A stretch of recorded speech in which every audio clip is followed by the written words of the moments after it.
ॐ अज्ञानतिमिरान्धस्य ज्ञानाञ्जनशलाकया चक्षुरुन्मीलितं येन तस्मै श्रीगुरुवे नमः।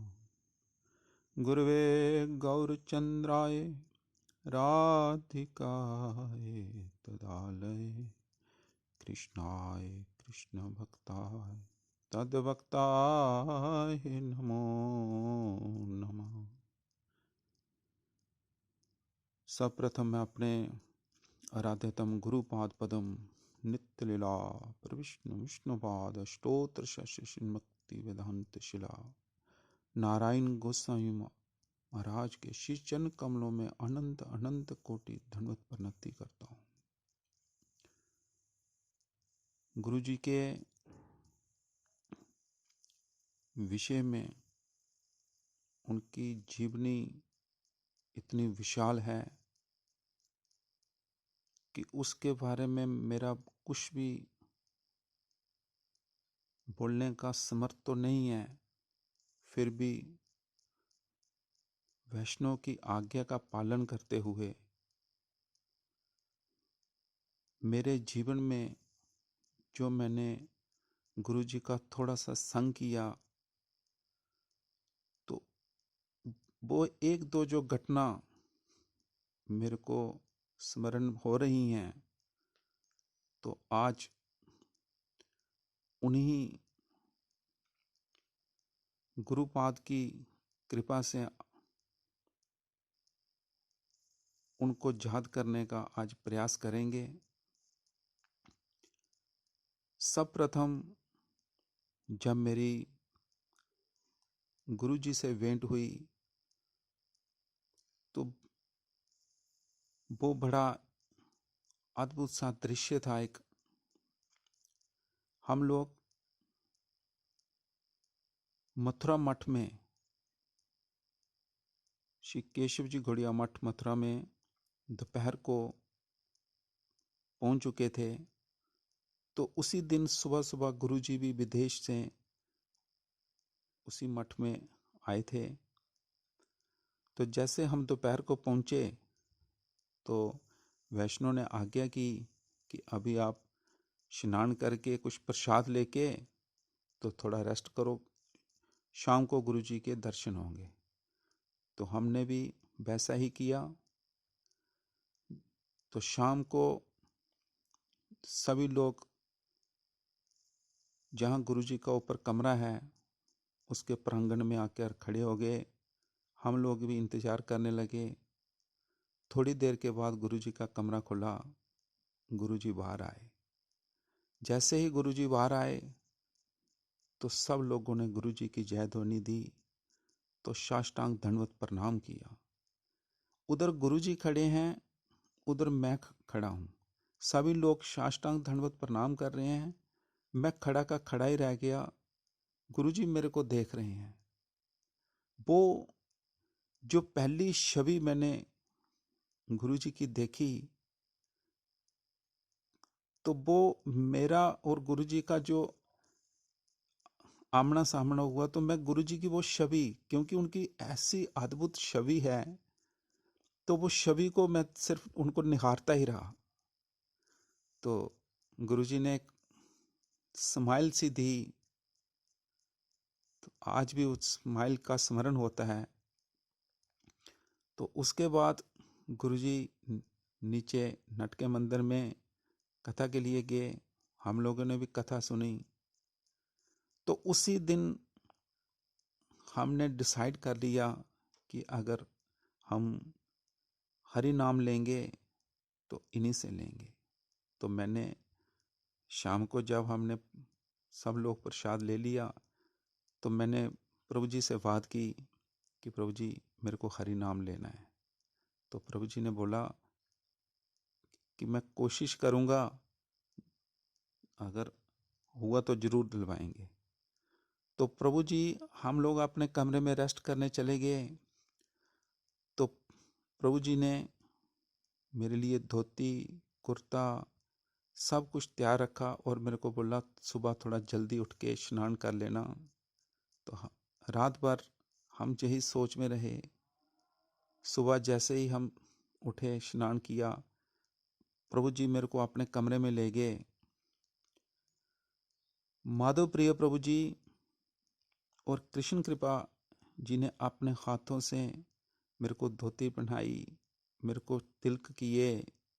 उसके बाद दोनों ने बैठ के मेरे को गुरु परंपरा, वैष्णव वंदना सब करवा के, तो इतनी देर गुरुजी सुबह सुबह सैर के लिए जाते थे, तो गुरुजी सैर करके अपने कमरे में वापस आ गए, तो साथ ही कमरा बंद हो गया।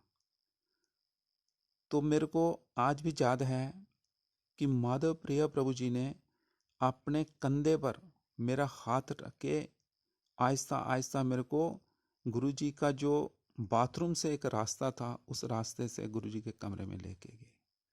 तो गुरुजी अपने बेड पर बैठ के उस टाइम बस्तर खोल रहे थे। तो जैसे ही उन्होंने बताया था कि गुरुजी को जाते ही साष्टांग दंडवत प्रणाम करना, तो मैंने जैसे ही गुरुजी को प्रणाम किया तो गुरुजी ने कहा, ये कौन है? तो माधव प्रिय प्रभु जी ने बोला कि प्रभु महाराज जी आपसे हरि नाम लेना चाहता है। तो गुरुजी ने बोला कि कर लेगा तो हमने भी आस्था से बोला कि महाराज अगर आपकी कृपा होगी तो जरूर होगा। क्या करते हो? तो हमने बोला महाराज अभी पढ़ते हैं। ठीक है, इन चीजों का पालन करना पड़ेगा, बहुत समझा देंगे जे सब लोग। तो हमने बोला ठीक है महाराज। तो फिर जाके गुरुजी ने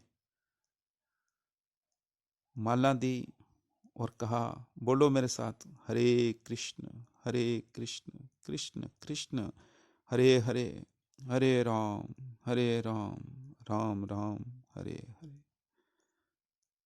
तो ये एक जो जीवन में गुरुजी से हमें हरि नाम मिला, एक ऐसे स्मरण था। दूसरा, फिर आना जाना हमारा वृंदावन में, कभी गुरुजी विदेश से आते, उनसे मिलने जाना, वो चलता रहा। परिक्रमाओं में भी आना जाना रहा। बीच में गुरुजी जम्मू आने के लिए तैयार हो गए। लगातार वो 3-4 साल जम्मू आते रहे। जब फर्स्ट टाइम गुरुजी जम्मू आए तो सब लोग चाहते थे कि गुरुजी हमारे घर में जाएं, वैष्णव लोग हमारे घर में जाएं। तो हमने भी एक प्रोग्राम रखा। तो उसमें हम सुबह उनका इंतज़ार कर रहे हैं कि गुरुजी आएंगे। सुबह सुबह का प्रोग्राम था,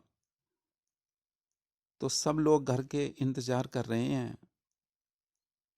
तो जब टाइम हुआ, देखा 3 ब्रह्मचारी आए, तो मेरी माताजी दौड़ के जाने लगी कि गुरुजी आ गए, गुरुजी आ गए। तो उन्होंने कहा कि माताजी रुकिए, गुरुजी नहीं आए। तो माताजी एकदम स्तंभित सी हो गई। सब घर वालों को लगा कि गुरुजी नहीं आए हैं। तो उन्होंने पूरी बात बताई। वो बात क्या थी कि उस टाइम ग्रंथ का कुछ कार्य चल रहे थे। तो रात भर गुरुजी ग्रंथ का लेखन कर रहे थे। तो सुबह जैसे ही गुरुजी ने वो कार्य को समाप्त किया, तो गुरुजी की थोड़ी सी सर्वाइकल में दर्द रहती थी। तो वो दर्द थोड़ी ज़्यादा होने लगी। तो माधव महाराज जी ने मना कर दिया कि आज गुरुजी कहीं नहीं जाएंगे, रेस्ट करेंगे। वो 3 जो ब्रह्मचारी थे, उनमें पूज्यपाद शिला माधव प्रिय प्रभु जी, पूज्यपाद शिला कृष्ण कृपा जी, पूज्यपाद श्री धाम प्रभु, ये तीनों ने आके कीर्तन आरंभ किया। सभी लोग घर के बैठ के कीर्तन शुरू हो गया। कुछ समय के बाद एक घर में फोन आता है, जो श्रीधाम प्रभु जी की घरवाली श्रीमती वंदना दासी जी कहती हैं कि गुरु जी बार बार बोल रहे हैं कि मैं प्रोग्राम में जाऊंगा, मैं प्रोग्राम में जाऊंगा। तो जो एक गाड़ी थी वो श्रीधाम प्रभु लेके आगे थे। अब कुछ ऐसी व्यवस्था नहीं थी, तो वो भाभी जी दौड़ के मोहल्ले में किसी के घर गई, उनको कहा कि ऐसे ऐसे हमें आपकी गाड़ी चाहिए। वो बेचारे खुद स्वयं आए गाड़ी लेके। तो वो बताते हैं कि उस टाइम गुरुजी स्वयं ऊपर वाली मंजिल से नीचे स्वयं आगे, माधव महाराज जी नहीं मान रहे हैं जाने के लिए, मगर गुरुजी बोलते हैं नहीं, तुम जाओगे नहीं जाओगे मेरे को नहीं पता, मगर मैं उधर जरूर जाऊंगा। स्वयं इतनी परेशानी, और जहाँ वो किसी के सहारे के बिना नीचे नहीं आ सकते थे, आज स्वयं वो आके और वो बरामदे में बैठ गए। तो भाभी जी ने उनकी सारी व्यवस्था की, और थोड़े ही समय के बाद गुरु जी का आगमन हुआ। तो जैसे ही गुरु जी आए तो सारे लोग जो उस कीर्तन में बैठे थे वो एकदम प्रफुल्लित से हो गए। गुरु जी का स्वागत किया गया, गुरु जी को लाया गया, गुरु जी का अभिषेक हुआ। उसके बाद सब लोगों ने बैठ के कुछ कीर्तन, हरि कथा हुई। और उसके बाद जब प्रसाद की बारी आई तो मेरी माता जी ने कुछ गुरु जी के लिए प्रसाद बनाया था। तो माधव महाराज जी कहने लगे कि नहीं माता जी, ये डॉक्टर ने मना किया है, इसको गुरु जी नहीं लेंगे। तो माता जी भी थोड़ी सी उदास हो गई, मगर गुरु जी क्या कहते हैं, नहीं तुम लाओ। तो उन्होंने बैठ के वो प्रसाद लिया। और उसके बाद क्या बोलते हैं कि देखो, अगर मैं ये प्रसाद नहीं लेता तो जो इसने रात भर जाग के इसने जो मेरे लिए बनाया है, तो इसके मन पर क्या गुजरती, कैसा उन्नत विचार, कैसा उनका ऐसा छोटे से छोटे जीव का भी ध्यान रखते थे। तो हर बार जब भी वो जम्मू आते तो मैं कई बार सोचता कि गुरु जी को परेशानी होगी इतनी दूर जाने में। तो स्वयं बुलाते और कहते इस बार मेरे को घर लेके नहीं जाएगा। तो हमारा उस टाइम क्या रहता कि बच्चों की तरह कभी इधर दौड़ते कभी उधर दौड़ते, कभी जे प्रोग्राम गुरु जी के लिए रखेंगे, कभी जे प्रोग्राम गुरु जी के लिए रखेंगे, आज जे वैष्णव को खिलाएंगे, आज जहाँ गुरु लेके जाएंगे। तो ऐसा ही दौड़ बाढ़ रही। कभी इतना समय ज़्यादा नहीं मिला कि गुरु जी के पास बैठ के गुरु जी की कुछ हरि कथा, गुरु जी का कुछ विचार जो वो देने आए हमें बोलने, क्योंकि अनजाने में हमें इन चीज़ों का उस टाइम समझ में नहीं थी। तो जैसे जैसे आगे समय बीतता गया, बीच बीच में गुरु जी का संग थोड़ा थोड़ा मिलता रहा। तो गुरु जी की मैंने एक बड़ी विशेष जो बात अपने जीवन में अनुभव की कि गुरु जी कहीं से भी हरि कथा शुरू करें, किसी भी विषय को लें, मगर उसका जो एंड होता उस कथा का, वो जरूर जाके ब्रजवासियन, खासकर गोपी और श्रीमती राधा जी का जो भाव है, जो महाप्रभु इस जगत में जो देने के लिए आए, वो उन्नत उज्जवल जो प्रेम है, जो राधा माधव की जो रति है, वो जरूर उसको टच करते। हर बार जब भी कहीं भी उनकी हरि कथा को सुना तो वो इतना उनका प्रगाढ़ प्रेम था उसमें कि ऐसे बोलते कि जैसे कोई चीज हम लाइव देख रहे हैं, बस उसका वो अनुवाद सुना रहे हैं। बहुत बार सुनते हैं उनकी हरि कथा तो ऐसा लगता है कि गुरुजी उस दृश्य को स्वयं देख रहे हैं और हम लोगों को बता रहे हैं।